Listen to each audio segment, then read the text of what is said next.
Ito naman ang bubuksan natin guys. From June. Welcome sa bukas regalo serie natin. At ito yung ikatlo nating regalo na galing pa sa estudyante ko na si June. So ito makikita mismo sa bag na galing sa Bath and Body Works. So malamang ito ay sabon, shampoo, o kaya naman ay lotion. Gano'n pang paganda. So tingnan natin. 1, 2, 3. So ito yung itsura ko parang libro.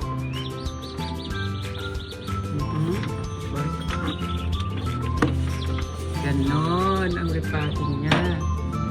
Oh, ang ganda, di ba?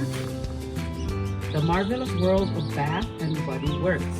Ayan. So, ganyan ang itsura niya, guys. So, ito yung simbolo na dito mo bubuksan. Oh, nakita ko na. So, into the night. Ayan, oh. Hindi ko pa nakikita yung sa kabila. Remain. Into the night. I-tilt natin para hindi mahulog. Baka mamaya kaka-vlog natin yung mahulog.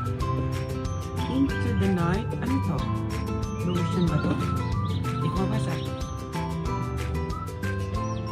Perfume. So, perfume siya. So, itong isa is body lotion. So, body lotion, perfume, body wash, sabon. Oh, akala ko meron pa. Thank you so much. I like it. So, ano pa? Ang inaantay natin guys. So, hindi ko ito pwedeng irampa. So, kadalasan sa mga binibigay sa akin ay nirarampa ko, diba? So, ang gagawin natin ay mag-shower. Ano? Thank you so much, June and family. Thank you so much for remembering Teacher Chris. Merry Christmas and a Happy New Year belated. So, see you next year. Magmamatayong na siya. Thank you so much.